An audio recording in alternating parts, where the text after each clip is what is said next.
Praise the lord. ప్రభు అయిన యేసుక్రీస్తు నామంలో ఈ డివైన్ ట్రూత్ అనే కార్యక్రమాన్ని మిమ్మల్ని అందరినీ ప్రేమపూర్వకంగా ఆహ్వానిస్తున్నాం.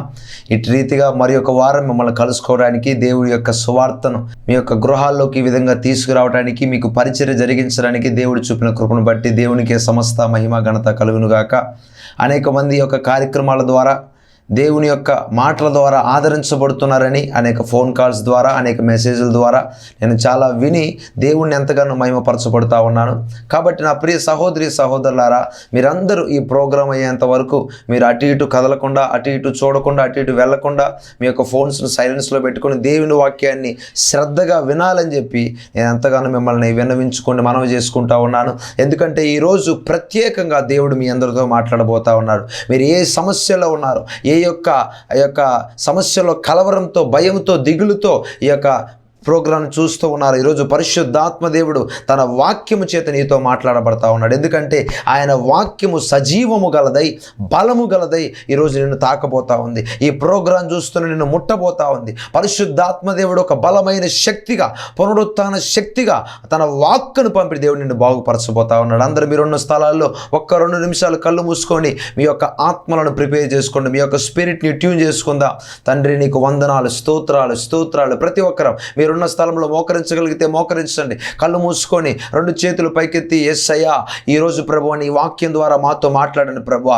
ఈరోజు ఎందరైతే ఈ ప్రోగ్రాం చూస్తున్నారో, ఏ ప్రాంతం నుంచి, ఏ దేశం నుంచి ఈ ప్రోగ్రాం చూస్తూ ఉన్నారో తండ్రి, ప్రతి ఒక్క బిడ్డని ఇప్పుడే దర్శించండి ప్రభువా. ప్రతి ఒక్కరిని ఇప్పుడే తాకండి ప్రభువా. నన్ను బలపరచు వాని యందే నేను సమస్తమును చేయగలనని నీ వాక్యము సెలవిచ్చిన రీతిగా ఈ ప్రోగ్రాం ఎవరెవరైతే చూస్తున్నారో ఆ బిడ్డలను ఇప్పుడే దర్శించండి, ఆ బిడ్డలను ఇప్పుడే తాకండి. పరిశుద్ధాత్మ నీ కార్యాన్ని మొదలు పెట్టండి. పరిశుద్ధాత్మ నీ కార్యాన్ని మొదలు పెట్టండి. ప్రతి ఒక్కరు అడగండి, అందరూ పరిశుద్ధాత్మ నాకు సహాయం చేయండి ప్రభువా. చెవి గలవాడు ఆత్మ చెప్పుతున్న సంగతులు వినుగాక అని వాక్యం సెలవిచ్చిన రీతిగా వినగల మనస్సును, గ్రహించగల మనస్సును, వినగల చెవిని మాకు దయచేయండి ప్రభు అని అడుగుదాం. ప్రతి ఒక్కరం హల్లెలూయా, హల్లెలూయా. మన కాపరైన యేసయ్యని పిలుద్దాం. హల్లెలూయా, హల్లెలూయా, హల్లెలూయా. కాపరి నీవేనయా, కొదువే మాకుండదు. అందరూ పాడదామా? కాపరి నీవేనయా, కొదువే మాకుండదు. కలవరం ఎందుకు కాపరి నీవుండగా, కలవరం ఎందుకు కాపరి నీవుండగా. కాపరి నీవేనయా, కొదువే మాకుండదు. నీతి మార్గములో నడిపిస్తున్నావు నీ నామ మహిమ కొరకై. నీతి మార్గములో నడిపిస్తున్నావు నీ నామ మహిమ కొరకై. కలవరం ఎందుకు కాపరి నీవుండగా, కలవరం ఎందుకు కాపరి నీవుండగా. కాపరి నీవేనయా, కొదువే మాకుండదు. అవును ప్రభువా, మా కాపరి నీవే తండ్రి. ప్రతి ఒక్కరి కలవరాన్ని మీరు తొలగించండి. మా కలవరాన్ని తీసేసి మా చింత యావత్తును తొలగించి మాలో నీ ఆనందముతో నింపండి ప్రభువా. నీ దైవిక కృపతో నింపండి, ఉన్నతమైన కృపతో నింపండి. ప్రతిరోజు నీ కృపతో మమ్మల్ని తృప్తిపరచండి ప్రభువా. ఎందరైతే ఈ యొక్క ఆరాధనలో పాల్గొంటున్నారో, ఎందరైతే తండ్రి ఈ వాక్యాన్ని వింటూ ఉన్నారో, ప్రతి ఒక్కరిలో ఉన్న కలవరం తొలగిపోవును గాక. ప్రతి ఒక్కరిలో ఇంద్రియ నిగ్రహము గల ఆత్మతో నింపండి, దైవిక భయముతో నింపండి అయ్యా. వారిలో ఉన్నటువంటి ప్రతి చింత యావత్తును తీసివేయండి తండ్రి. వారిలో ఉన్న ప్రతి భారమును తొలగించబడును గాక. సులువుగా చిక్కులు పెట్టే ప్రతి పాపం అనే బీజాన్ని కూకటి వేళ్లతో సహా పీకివేయండి తండ్రి. యేసు నామములో, యేసు నామములో, యేసు నామములో పరిశుద్ధాత్మ శక్తి, పరిశుద్ధాత్మ అభిషేకం ప్రతి ఒక్కరిని ఇప్పుడు తాకును గాక. యేసు నామములో మీరున్న స్థలాల్లో పరిశుద్ధాత్మ దేవుడు తన అభిషేకం చేత దేవుడు నింపుతూ ఉన్నాడు right now in the mighty name of Jesus the Christ, right now in the blood of Jesus the Christ. అభిషేకం ప్రతి కాడిని విర్రగొడతా ఉంది. ఒక బలమైన అభిషేకం నీ స్పిరిట్లో ఇంపార్ట్ చేస్తూ ఉన్నాడు దేవుడు. మునుబడి ప్రార్థన జీవితాన్ని కోల్పోయిన నీవు, వాక్య అనుభవాన్ని కోల్పోయిన నీవు, దేవుడు మరలా పునరుద్ధరించబోతా ఉన్నాడు, రెస్టోరేషన్ చేయబోతా ఉన్నాడు, మరలా ప్రార్థన ఆత్మతో దేవుడు నింపబోతా ఉన్నాడు. ఈ ప్రోగ్రాం చూస్తున్న నిన్ను దేవుడు వాక్య అనుభవంలోకి దేవుడు తీసుకువెళ్ళబోతా ఉన్నాడు. నూతన ప్రత్యక్షత దేవుడు ఇవ్వబోతా ఉన్నాడు. దర్శనాలతో దేవుడు మాట్లాడబోతా ఉన్నాడు. అంత్య దినములందు ఆత్మను ప్రతి ఒక్కరిపై కుమ్మరిస్తా అన్నాడు దేవుడు. ప్రతి ఒక్కరిపై పరిశుద్ధాత్మ శక్తి, పరిశుద్ధాత్మ బలముతో మీరు బలంగా కదలండి ప్రభువా, ఆత్మ బలముతో కదలండి ప్రభువా. యేసు నామములో ఎందరైతే ఏకీభవిస్తున్నారో, ఎందరైతే ప్రభువా అయ్యా ఈ యొక్క ప్రోగ్రాంలో పాల్గొంటున్నారో వాళ్ళ జీవితాల్లో తండ్రి ఈ యొక్క ప్రోగ్రాం యేసు నామములో చూసినటువంటి వారం రోజుల్లోనే ఒక నూతన కార్యం జరుగును గాక, ద్వారం తెరవబడును గాక. యేసు నామములో తండ్రి ఈ ప్రోగ్రాం చూస్తున్న ప్రతి కుటుంబంలో తండ్రి ఎవరైతే రక్షణ పొందలేదో, మారు మనస్సు పొందలేదో ప్రతి ఒక్కరు రక్షణ కలుగును గాక, వ్యసనాల నుంచి విడుదల కలుగును గాక, తాగుడు నుంచి విడుదల కలుగును గాక, గర్భఫలాలు తెరవబడును గాక. యేసు నామములో మ్యారేజ్ లేని వారికి మ్యారేజ్ ఈ నెలలో యేసు నామములో కార్యము జరుగును గాక. ప్రతి ఒక్కరిని దర్శించండి. స్కూల్కి కాలేజీకి వెళ్తున్న బిడ్డలను ప్రభువా, యేసు నామములో ఇంటర్వ్యూకి వెళ్తున్న బిడ్డలను మీరు దర్శించండి ప్రభువా. మీ కృపతో నింపమని, మీ ఆత్మతో బలపరిచి, నీ వాక్కును పంపి ప్రతి ఒక్కరిని బాగుపరిచి, పరిశుద్ధాత్మదేవ శక్తి చేతనైనను కాక బలము చేతనైనను కాక నీ ఆత్మ ద్వారా కార్యం జరిగించమని యేసు నామములో అడిగి వేడుకొని పొంది ఉన్నాము తండ్రి, ఆమెన్. మంచిది నా ప్రియ సహోదరి సహోదరులారా, ఎక్కడైతే దేవుని సన్నిధి ఏలుబడి చేస్తుందో అక్కడ ఆటోమేటిక్గా ఆయన యొక్క కార్యాలు, ఆయన యొక్క పరిశుద్ధాత్మ కార్యాలు మన జీవితంలో దేవుడు మొదలు పెడతా ఉంటాడు. ఒక విషయాన్ని మీరు జ్ఞాపకం చేసుకోండి, కావాలంటే మీరు రాసుకోండి, మీ హృదయం అనే పలక మీద కూడా మీరు రాసుకోండి.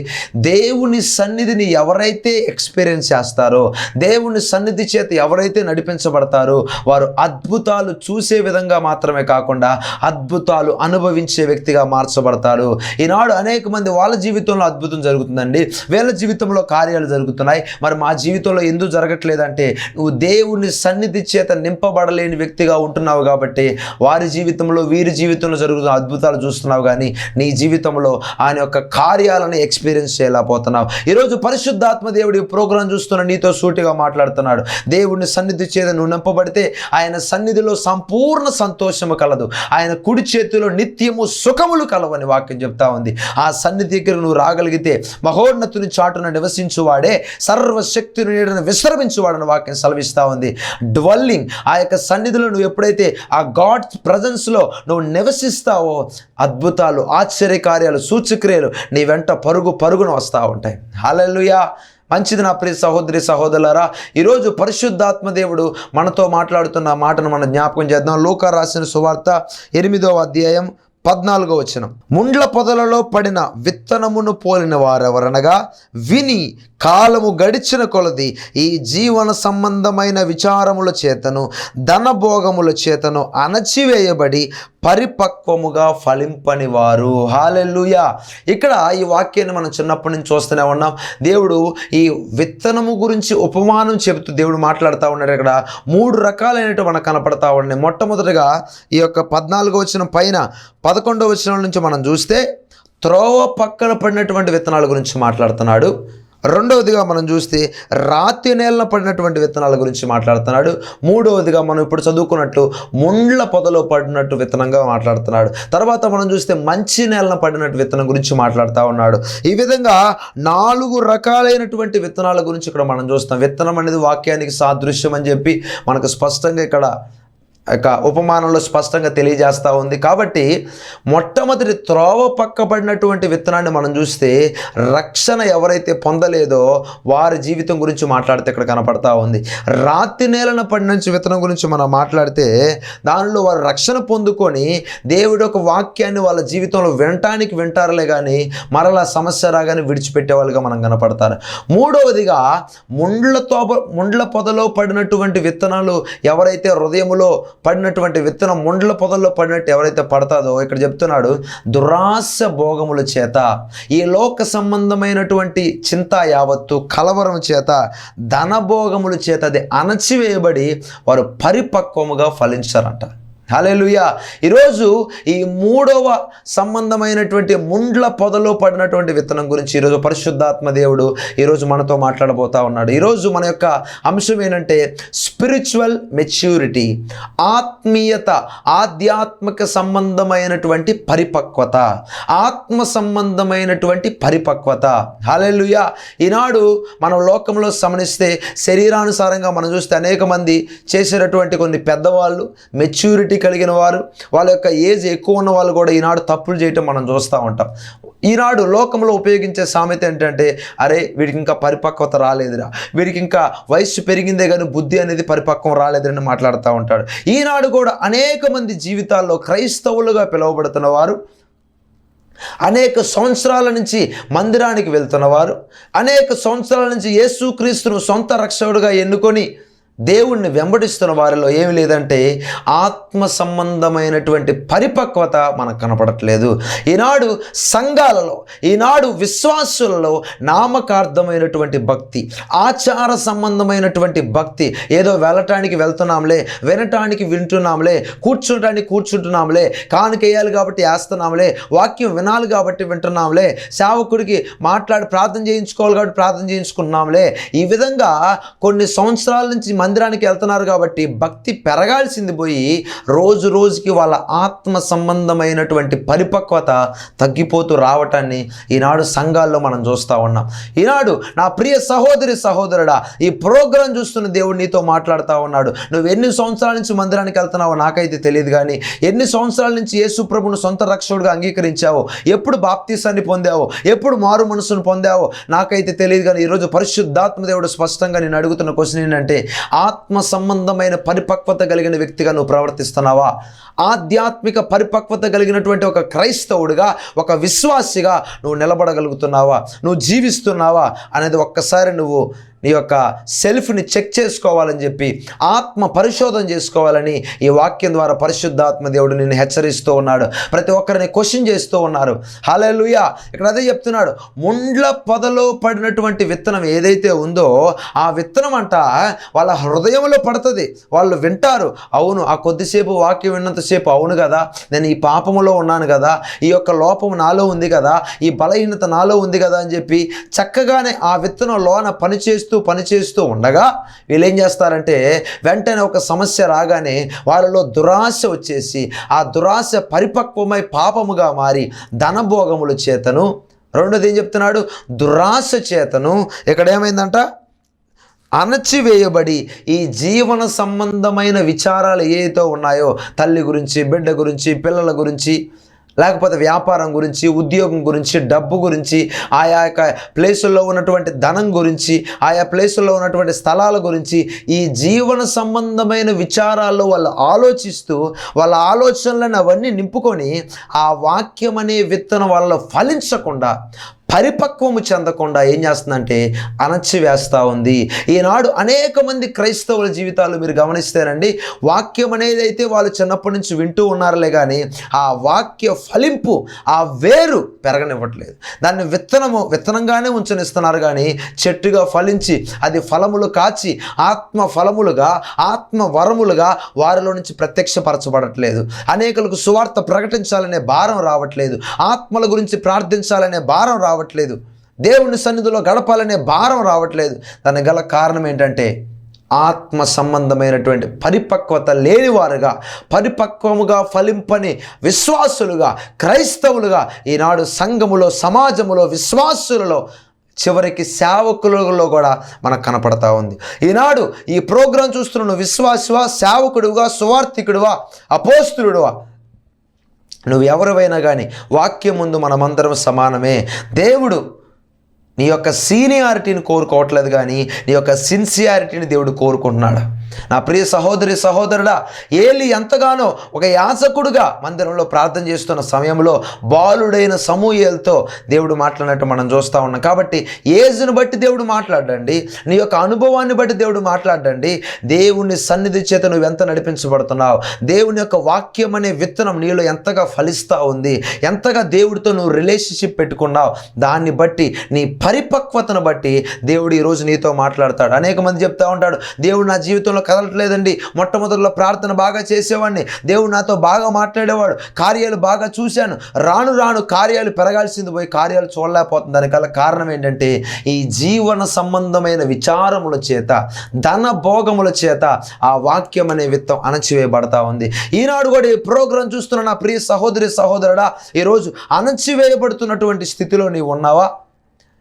వాక్యం అనే విత్తనం నీలో ఫలించకుండా ఒక పరిపక్వము చెందని ఒక క్రైస్తవుడిగా, ఒక విశ్వాసిగా నీవు ఉన్నట్టయితే ఈరోజు పరిశుద్ధాత్మ దేవుడు చెప్తున్నాడు, ఈనాడైనా సరి చేసుకొని దేవుడి పాదాల దగ్గర కూర్చొని పశ్చాత్తాపపడి నీ పాప అతిక్రమ దోషాలు విడిచిపెట్టి ఆయన సన్నిధిలో పరిశుద్ధాత్మ దేవుని సహాయం నువ్వు పొందుకోగలిగితే, ఆదరణకర్తన సహాయాన్ని నువ్వు పొందుకోగలిగితే, ఒప్పింపజేయు ఆత్మగా ఆయన దిగివచ్చి ఉచ్చరింప శక్యము కాని మూలుగులతో నీ పక్షాన విజ్ఞాపన చేసి నిన్ను ఆత్మ సంబంధమైన పరిపక్వత కలిగిన ఒక క్రైస్తవుడిగా, ఒక యొక్క విశ్వాసిగా, ఒక సేవకునిగా నీ పిలుపును, నీ ఏర్పాట్లో నిలబెట్టగలిగేటువంటి ఒక సమర్థత ఈనాడు పరిశుద్ధాత్మ దేవుడికి ఖచ్చితంగా ఉందని నేను మనవి చేస్తూ ఉన్నాను. కాబట్టి ఈనాడైనా కానీ ముండ్ల పొదలో పడినటువంటి విత్తనం పోలిన వారుగా నువ్వు ఉండకుండా పరిపక్వము చెంది ఫలించే స్థాయిలో ఉండాలని చెప్పి నేను పరిశుద్ధాత్మ దేవుడు స్పష్టంగా మాట్లాడుతూ ఉన్నాడు. కొన్ని విషయాలు ఈరోజు మన బైబిల్ గ్రంథంలోని జ్ఞాపకం చేద్దాం. ఎవరు ఆత్మ సంబంధమైన పరిపక్వత కలిగిన వారిగా ఉండాలంటే మనము ఏ విధంగా ఏం చేస్తే, ఏం పొందుకుంటే మనం ఖచ్చితంగా ఆ పరిపక్వతలోకి వస్తామని కొన్ని విషయాలు మీకు చెప్పాలని ఆశపడుతూ ఉన్నాను. మొట్టమొదటిగా మన బైబిల్ గ్రంథంలో జ్ఞానం చేద్దాం. కీర్తనలు రాసిన గ్రంథం 11వ అధ్యాయం 7వ వచనం. ఇక్కడ బైబిల్ సెలవిస్తోంది, యెహోవా నీతిమంతుడు, ఆయన నీతిని ప్రేమించువాడు, యథార్థవంతులు ఆయన ముఖ దర్శనము చేసెదరు. హల్లెలూయా. మొట్టమొదటిగా స్పిరిచువల్ మెచ్యూరిటీ, ఆధ్యాత్మిక పరిపక్వత నీలో రావాలంటే దేవుని ముఖ దర్శనము చేసే వ్యక్తిగా నీవు ఉండాలి. హల్లెలూయా. ఇక్కడ కీర్తనకారుడు అదే చెప్తున్నాడు, యెహోవా నీతిమంతుడు, ఆయన నీతిని ప్రేమించువాడు, యథార్థవంతులు ఏం చేస్తారంట? ఆయన ముఖ దర్శనాన్ని చేస్తారు. ఇదే వాక్యం కీర్తన గ్రంథం 17వ అధ్యాయం 15వ వచనంలో కూడా చెప్తున్నాడు, నేనైతే నీతి గలవాడనై నీ ముఖ దర్శనము చేసేదను, నేను మేల్కొనున్నప్పుడు నీ స్వరూప దర్శనముతో నా ఆశను తీర్చుకొందును. Hallelujah. First vision of the Lord. నీకంటూ దేవుని యొక్క దర్శనం అనేది నువ్వు కలిగిన వ్యక్తిగా ఉండాలి. ఆయన ముఖ దర్శనం చేసే వ్యక్తిగా ఉండాలి. సౌలు, కొత్త నిబంధనలో ఉన్నటువంటి సౌలు మనం చూస్తే అతను హింసకుడుగా, దూషకుడుగా, హానికరుడుగా ఉన్న సమయంలో ఒక దర్శనం లేదు. యేసు ప్రభు గురించినటువంటి ప్రత్యక్షత అతను లేదు. కాబట్టే ధర్మశాస్త్రాన్నే పట్టుకొని ఇదే కరెక్ట్ అనుకొని దాంట్లో ఉన్నటువంటి హింసకుడుగా, దూషకుడుగా, చంపే వ్యక్తిగా, నరహత్య చేసే వ్యక్తిగా, ఒక దేవుని దర్శనాన్ని పొందుకోలేని వ్యక్తిగా ఉన్నంత కాలం అతను ధర్మశాస్త్రం అనే ముసుగులో ఉన్నట్టు మనం చూస్తూ ఉంటాం. అతను అనుకున్నాడు, నేను గమలీయేలు పాదాల దగ్గర కూర్చొని ఎంతో ప్రావీణ్యుడిగా మార్చబడ్డాను, ఇదే దేవుని యొక్క జ్ఞానం, నాకంట అసలు జ్ఞానం కలిగిన వాడు ఎవడో లేడు, అసలు నాకు చెప్పేవాడు ఎవడు, నాకు రోమ పౌరసత్వం కలిగిన వాడను, నేను ఫలానా గోత్రం కలిగిన వాడను అని చెప్పి తనలో ఉన్నటువంటి అదే కరెక్ట్ అని చెప్పి ఒక మూర్ఖుడుగా ప్రవర్తిస్తున్నట్టు మనకు కనపడతా ఉంది. అతనిలో పరిపక్వత లేదు, ఆ మెచ్యూరిటీ లేదు, కానీ మెచ్యూరిటీ ఉన్నట్టు ఫీల్ అవుతూ ఉన్నాడు. ఎప్పుడైతే దమస్కు అనే ప్రాంతంలో దేవుని యొక్క వెలుగు, దేవుని యొక్క ముఖ దర్శనం అతను పొందుకున్నాడో, సౌలు పౌలుగా మార్చబడి ఆధ్యాత్మిక పరిపక్వత కలిగిన వ్యక్తిగా 14 పత్రికలు మనం రాసినట్టు మనం చూస్తాం. అనేక సంఘాలను మొట్టమొదటి శతాబ్దంలో సంఘము స్థాపించడానికి ఈ యొక్క పౌలుని దేవుడు వాడుకున్నాడు. అన్య జనులను దేవుడు యేసుక్రీస్తు వద్దకు తీసుకురావడానికి దేవుడు ఈ పౌలును వాడుకున్నాడు. చూసారా, ఒక్క దేవుని యొక్క దర్శనం, ఒక దేవుని యొక్క విజన్, అతని ముఖ దర్శనము, దేవుని యొక్క మాట, దేవుని యొక్క వెలుగు అతని జీవితాన్ని మెచ్యూరిటీ మార్చేసింది, అతని పరిపక్వతను మార్చేసింది.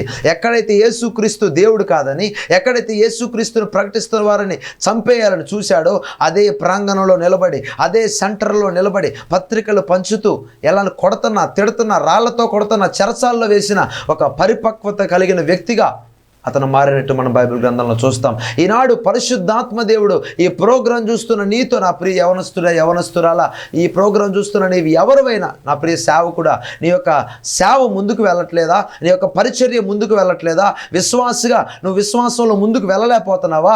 దానికి గల కారణం ఏంటంటే, ఆ మెచ్యూరిటీ లేకపోవడానికి గల కారణం ఏంటంటే, you don't have the vision of the lord. నీవు ఆ యొక్క దేవుని యొక్క ముఖ దర్శనము, దేవుని యొక్క దర్శనాన్ని కలిగి నీవు లేవు. దేవుడు నీ పట్ల ఉంచినటువంటి దర్శనం నువ్వు కలిగి లేవు కాబట్టి ఆ పరిపక్వత నీలో రావట్లేదు. అందుకే కీర్తనకారుడు అన్నాడు, నేను మేల్కొనున్నప్పుడు నీ స్వరూప దర్శనముతో నా ఆశను తీర్చుకుందును. నా ప్రియ సహోదరి సహోదరులారా, ఈరోజు మొట్టమొదటిగా ఆ ముండ్ల పొదలో పడినటువంటి విత్తనం నీలో కలిగి అనేక జీవన సంబంధమైన విచారాల చేత అణచివేయబడి ధనభోగముల చేత అణచివేయబడుతూ పరిపక్వము ఫలించని స్థాయిలో నువ్వు ఉన్నావా? ఈరోజు దేవుని సన్నిధిలో మోకరించి ఆయన ముఖ దర్శనం కోసం వేడిచే. నేను ఒకటి చెప్తానండి, ఎప్పుడైతే శిలువ దర్శనాన్ని నీ కళ్ళారా నువ్వు చూడగలుగుతావో, నీ మనోనేత్రాలు వెలిగించబడతాయో, ఆ రోజు నుంచి అసలు నువ్వు వెనక్కి తిరిగి చూడవు. ఒక్కసారి నాగటిపై చెయ్యి వేసిన నీవు వెనక్కి తిరిగి చూడకుండా ఉండాలంటే, యేసుక్రీస్తును సొంత రక్షకుడుగా అంగీకరించిన నీవు వెనక్కి చూడకుండా ఉండాలంటే నీలో ఉండాల్సింది ఏంటంటే, నువ్వు చూడాల్సింది ఏంటంటే, నీకు తెరవబడాల్సింది ఏంటంటే నీ ఆధ్యాత్మిక మనోనేత్రాలు తెరవబడాలి, ఆత్మ సంబంధమైన మనోనేత్రాలు తెరవబడాలి. ఆ సువార్త ప్రకాశమానము ప్రకాశింపకుండా నిమిత్తం ఈరోజు అనేక మంది కార్యాలు చూస్తున్నారు, దేవుడి యొక్క మాటలు వింటున్నారు, సత్యాన్ని కల్లారా చూస్తున్నారు, దేవుడు చేసేటటువంటి అద్భుతాలు మహత్వ కార్యాలు కల్లారా చూసి కూడా దేవుడి దగ్గరికి రావటానికి ఎందుకు వాళ్ళు సందేహిస్తున్నారంటే, వాళ్ళ మనోనేత్రాలు ఇంకా తెరవబడలేని స్థితిలో ఉన్నారు, వారి యొక్క దేవుని యొక్క ముఖ దర్శనము చేసుకోలేని స్థితిలో ఉన్నారు. కాబట్టి ఈనాడు ఆ పరిపక్వత అనేది వాళ్ళు రావట్లేదు. హల్లెలూయా. చాలేనండి, ఇంట్లో కూర్చొని ప్రార్థన చేసుకుంటే చాలేనండి, మా కుటుంబం వరకు రక్షించుకుంటే చాలేనండి, మా బిడ్డలు మారితే చాలేనండి, ఈ విధంగా ఈ పరిపక్వత లేని వారు మాట్లాడే మాటలు ఇవి. అంతేగాని భారతదేశంలో ఒక ఉద్యమం రావాలి, సంఘాల్లో ఒక ఉద్యమం రావాలి, సేవకుల్లో ఒక ఐక్యత రావాలి, యవన స్థరం లేపబడాలి, ఆ యొక్క ఆదిమ సంఘంలో జరిగినటువంటి ఉద్యమం లేపబడాలి, అనేకులు పరలోక రాజ్యానికి చేర్చబడాలి. ఈ మనస్సు కలిగిన వారే పరిపక్వత కలిగిన వారు. ఆధ్యాత్మిక ఆత్మ సంబంధమైనటువంటి పరిపక్వత కలిగి మంచి నేలన పడినటువంటి విత్తనము ఈ యొక్క స్థాయికి, ఈ యొక్క కేటగిరీలో వస్తుందని చెప్పి పరిశుద్ధాత్మ దేవుడు ఈరోజు మనందరితో మాట్లాడుతూ ఉన్నాడు. మరి నువ్వు ఏ స్థాయిలో ఉన్నావు? దేవుని దర్శనాన్ని, దేవుడి ఉదయం లెగ్గానే నువ్వు ఏ దర్శనం చేసుకుంటున్నావు? ఈనాడు అనేక మంది ఉదయం లెగ్గానే ఫోన్లు పట్టుకుంటారు, ఉదయం లెగ్గానే టీవీలు చూడటం, ఉదయం లెగ్గానే పాప సంబంధమైన దృశ్యాలు చూడటం, ఉదయం లెగ్గానే ఇంకా దేవుడు మోకరించి ప్రార్థన చేద్దామనే ఆలోచన లేదండి. ఈనాడు ఆ విధంగా నువ్వు లేకపోతే, దేవుని దర్శనాన్ని పొందుకునే వ్యక్తిగా నువ్వు లేకపోతే ఏ విధంగా నువ్వు పరిపక్వత చెందుతావు? ఏ విధంగా నిన్ను ఒక మాదిరి కలిగిన జీవితంగా అనేక మంది చూసి దేవుడి దగ్గరకు వస్తారు? నిన్ను బట్టే కదా అన్ని జనులు దేవుడి నామం అన్ని జనులు అవమానించబడుతుంది. ఒక్కసారి నువ్వు నా ప్రియ సహోదరి సహోదరుడా, ప్రియ దేవుడి బిడ్డ, ప్రియ అక్క, ప్రియ చెల్లి, ఒక్కసారి నువ్వు ఐడెంటిఫై చేసుకో, ఒక్కసారి నీ ఆత్మ పరిశోధన చేసుకో. నువ్వు దేవుడి ముఖ దర్శనాన్ని చేస్తున్నావా? దేవుని దర్శనాన్ని నువ్వు పొందావా? ఒక్కసారి పొందుకోలేని వ్యక్తివైతే ఈరోజు మోకరించి నువ్వు ప్రార్థించగలిగితే దేవుని దర్శనాన్ని చూడగలుగుతావు. రెండవదిగా మనం చూస్తే మత్తయి రాసిన సువార్త 6వ అధ్యాయం 14వ వచనాన్ని మనం చూస్తే, మనుష్యుల అపరాధములను మీరు క్షమించిన ఎడల మీ పరలోకపు తండ్రియు మీ అపరాధములను క్షమించును. హల్లెలూయా. రెండవది ఫర్గివ్నెస్. క్షమించే వ్యక్తిగా నువ్వు ఉన్నప్పుడు నీ ఆత్మ సంబంధమైనటువంటి జీవితంలో పరిపక్వం చెందుతుంది. అది ముళ్ళ పొదలో పడినటువంటి విత్తనంగా పడి అణచివేయబడదు, కానీ మంచి నేలను పడిన విత్తనంగా పడి ఫలిస్తుంది, పరిపక్వం చెందుతుంది. ఒక మెచ్యూరిటీ స్థాయిలోకి నీ ఆత్మీయ జీవితం వచ్చిందనడానికి ఒక రీజన్ ఏంటంటే, నువ్వు క్షమించే వ్యక్తిగా ఉన్నప్పుడు, ఓహో ఇతను దైవ సంబంధమైన వ్యక్తి, ఇతను ఆత్మ సంబంధమైన వ్యక్తి అని ప్రజలు గుర్తిస్తారు. వాళ్ళకంటే ముందు దేవుని దృష్టిలో నువ్వు పడతావు. అదే కదా పరలోక ప్రార్థనలో చెప్తాం, మా అపరాధములను ఏవైతే క్షమిస్తామో అవి పరలోక మంది మా అపరాధములు క్షమించునుగాక అని చెప్పి పరలోక ప్రార్థనలో మనం చూస్తాం. హల్లెలూయా. కాబట్టి క్షమించే వ్యక్తిగా నువ్వు ఉన్నప్పుడు ఇక్కడ అదే చెప్తున్నాడు, మనుష్యుల అపరాధాలను మీరు క్షమిస్తేనంట పరలోక తండ్రి మీ అపరాధాలు కూడా క్షమిస్తాడు. క్షమించే స్థాయిలో ఈరోజు అనేక మంది ఉండాలండి. కాబట్టి సూర్యాస్తమయం అయ్యే వరకే నీ కోపం ఉండాలట. కోపపడుడి కానీ పాపము చేయకుడిని బైబిల్ జలవిస్తూ ఉంది. కాబట్టి శత్రువుల కోసం ప్రార్థన చేయాలి, శత్రువును సైతం ప్రేమించాలి. శత్రువుడు నీ ఇంటికి భోజనానికి వచ్చినప్పుడు నువ్వు భోజనం పెడితే అంట వాడి యొక్క తల మీద నిప్పులు కుప్పగా పోసిన వాడు అవుతావంట. ఈనాడు క్రైస్తవుడుగా పిలువబడుతున్నటువంటి మనం, విశ్వాసులుగా పిలువబడుతున్న మనం, యేసుక్రీస్తు కుమారులుగా పిలువబడుతున్న మనం, క్షమించే మనసు మనలో లేకపోతే మనం ఎలా క్రైస్తవులు అవుతాం? ఫిలిప్పీ రాసిన పత్రిక 2:5 చెప్తున్నాడు, క్రీస్తు యేసునకు కలిగిన ఈ మనస్సును మీరు కలిగి ఉండండి. క్రీస్తు యేసునకు కలిగిన మనస్సు ఏంటంటే క్షమించే మనస్సు. సిల్వలో ఆఖరి రక్తపు బొట్టు వరకు కాడుతున్నా కానీ ఏ ఒక్కరిని నోరు తెరిచి దూషించలేదండి, ఏ ఒక్కరిని నోరు తెరిచి శపించలేదండి. అందరిని క్షమించమనే ప్రార్థన చేశాడు. ముళ్ళ కిరీటం పెట్టిన క్షమించమని ప్రార్థన చేశాడు. హల్లెలూయా. కాబట్టి నా ప్రియ సహోదరి సహోదరులారా, క్షమించే వ్యక్తిగా ఎప్పుడైతే ఉంటావో ఆత్మ సంబంధమైన పరిపక్వత నీలోకి వస్తుంది. సమయం లేదు కనుక మీకు గబగబ చెప్తా ఉన్నాను. హల్లెలూయా. కాబట్టి క్షమించే స్థాయిలో ఈరోజు నువ్వు ఉండు. ఒకవేళ నీ అక్కని, నీ చెల్లిని, నీ తమ్ముడిని, భార్యని, భర్తని, బాబాయిలు, పిన్నులు, పెద్దనాళ్ళు, పెద్దమ్మలు ఎవరినైతే నువ్వు శత్రుత్వంగా భావిస్తూ ఉన్నావో వాళ్ళ దగ్గరికి వెళ్ళి సమాధానపడు. ఖచ్చితంగా నీ జీవితంలో గొప్ప కార్యం చూస్తావు. ఒక పరిపక్వత చెందిన వ్యక్తిగా నువ్వు మార్చబడతావు. చివరిగా మనం చూస్తే పేతురు రాసిన పత్రికలో మనకు స్పష్టంగా కనపడతా ఉంది. 2 పేతురు రాసిన పత్రిక 3:16 వీటిని గూర్చి తన పత్రికలన్నిటిలోనూ బోధించుచున్నాడు. అయితే వాటిలో కొన్ని సంగతులు గ్రహించుటకు కష్టమైనవి. వీటిని విద్యావిహీనులను, అస్థిరులైన వారును, తక్కిన లేఖనములను అపార్థము చేసినట్లు తమ స్వకీయ నాశనమునకు అపార్థము చేయుదురు. అక్కడ ఫుట్నోట్లో చూస్తే వక్రముగా తిప్పుదురని చెప్పి. హల్లెలూయా. మూడవదిగా అండర్స్టాండింగ్ ద స్క్రిప్చర్స్, ఆ యొక్క దైవిక లేఖనములను అర్థం చేసుకునేటటువంటి స్థితి నువ్వు కలిగి ఉండాలి. ఈనాడు అనేక మంది వాళ్ళకి ఇష్టం వచ్చిన స్థాయిలో వాక్యాన్ని తిప్పుకుంటున్నారండి. వాళ్ళకి ఇష్టం వచ్చినట్టు, వాళ్ళకు అనుగుణంగా, వాళ్ళకంతా వాళ్ళదే కరెక్టు అనేలాగా ఆ లేఖనాలను తిప్పుకుంటూ ఉన్నారు. ఇది ఇప్పుడే కాదు, ఆనాడు ఆదిమ సంఘంలో కూడా పేతురు ఎప్పుడో రాశారనమాట. అనేక మంది ఆ తక్కిన లేఖనాలను ఏం చేస్తున్నారంటే అపార్థం చేసుకున్నారు. దేవుడు ఒక వాక్యాన్ని అర్థం చేసుకునే స్థాయిలోకి ఎప్పుడైతే నువ్వు వస్తావో, ఒక ఆత్మ సంబంధమైన పరిపక్వత కలిగిన క్రైస్తవుడిగా, ఆత్మ సంబంధమైన పరిపక్వం కలిగినటువంటి విశ్వాసిగా, సేవకునిగా, పరిచారకునిగా ఈరోజు నువ్వు మార్చబడతావు. ఈ వాక్యాన్ని చూస్తున్నటువంటి నా ప్రియ సహోదరి సహోదరుడా, ఈ రోజు నుంచైనా దేవుడు ఒక వాక్యాన్ని అన్యజనులు అపార్థం చేసుకున్నట్టు అపార్థం చేసుకోకుండా, వాళ్ళు వీళ్ళు అపార్థం చేసుకున్నట్టు అపార్థం చేసుకోకుండా దాన్ని అర్థం చేసుకోవడానికి ట్రై చెయ్యి. హల్లెలూయా. ఏదో ఒక లైన్ పట్టుకొని, ఒక వాక్యాన్ని పట్టుకొని చాలా మందిని అపార్థం చేసుకున్నారండి. దానికి ఒక మూలం ఏంటి, ఆ యొక్క సందర్భం ఏంటి, దాని యొక్క అర్థం ఏంటి, దాని వెనకున్నటువంటి బ్యాక్గ్రౌండ్ ఏంటి, అది ఎవరో చూడట్లేదు. రాయబడి ఉన్న ప్రతీదే చూసి అనేక మంది వాక్యాన్ని తప్పుగా అర్థం చేసుకుంటూ ఉన్నారు. కాబట్టి ఎవరైతే దేవుని యొక్క లేఖనలను ఖచ్చితంగా అర్థం చేసుకుంటారో, అపార్థం చేసుకోరో, వారి యొక్క ఆత్మీయ జీవితం పరిపక్వత చెందుతుంది. వాళ్ళ యొక్క ఆ విత్తనం అనేది అణచివేయబడదు. వాళ్ళలో ఉన్నటువంటి వాక్యము, ఏ ధనభోగములు, ఏ దురాశ వారిలోకి రాకుండా ఆ విత్తనం ఫలిస్తని ఈరోజు పరిశుద్ధాత్మ దేవుడు చెప్తున్నాడు. నా ప్రియ సహోదరి సహోదరులారా, నా మాటలు ముగిస్తూ ఉన్నాను. ఈరోజు ఈ యొక్క వాక్యం చూస్తున్న దేవుడు నీలో ఒక ఆత్మ సంబంధమైన పరిపక్వత ఇస్తూ ఉన్నాడు. దేవుడు, నువ్వు ఎప్పుడైతే దేవుడు దర్శనాన్ని పొందుకునే వ్యక్తిగా ఉంటావో, ఎప్పుడైతే క్షమించే వ్యక్తిగా ఉంటావో, ఎప్పుడైతే వాక్యాలను అర్థం చేసుకునే వ్యక్తిగా ఉంటావో, ఖచ్చితంగా దేవుడు నీ స్థాయిని పెంచబోతా ఉన్నాడు. నీ అంతరంగ పురుషుడు దినదినము నూతన పరచబోతా ఉన్నాడు. దేవుడు నీ కుటుంబంలో గొప్ప కార్యం చేయబోతా ఉన్నాడు. దేవుడు ఒక స్థాయిలోకి దేవుడు తీసుకెళ్ళిపోతా ఉన్నాడు. హల్లెలూయా. కాబట్టి ఇట్టి కృప దేవుడు మీకు అనుగ్రహించునుగాక. కళ్ళు మూసుకొని ప్రార్థన చేద్దాం. స్తోత్ర మహాపరిశుద్ధుడ మహాగరుడ, నీకు వందనాలు నాయనా. ఈరోజు ప్రభువా, అయ్యా ముండ్ల పొదలో పడినటువంటి విత్తనం ఏ విధంగా ఈ జీవన సంబంధమైన విచారణ చేత, ధనభోగముల చేత అణచివేయబడి ఫలించట్లేదు, పరిపక్వం చెందట్లేదు. ఈనాడు అనేక క్రైస్తవుల్లో, సంఘాల్లో కూడా తండ్రి పరిపక్వత లేదు ప్రభువా, స్పిరిచువల్ మెచ్యూరిటీ లేదు ప్రభువా. ప్రతి ఒక్కరు ఎందరైతే ఈరోజు నువ్వు మాట్లాడిన రీతిగా ప్రభువా, ప్రతి ఒక్కరిని దర్శనం పొందుకొందురుగాక, క్షమించే మనస్సు కలుగునుగాక. అయ్యా యేసు నామములో వాక్యాన్ని అర్థం చేసుకునే స్థాయిలోకి వచ్చుదురుగాక.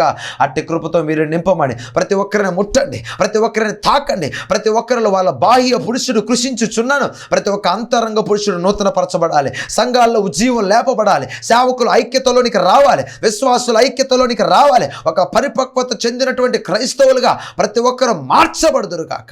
అట్టి కృపతో మీరు నింపమని, ఎందరైతే ఈ ప్రోగ్రాం చూస్తున్నారో వాళ్ళందరినీ దైవిక శక్తితో నింపి ఆ యేసు నామములో ఈ వారం అంతా వాళ్ళ కాపుదలు దయచేసి ప్రభువా ఒక నూతన కార్యం మీరు జరిగించమని యేసు నామములో అడిగి వేడుకొని పొంది ఉన్నాము తండ్రి.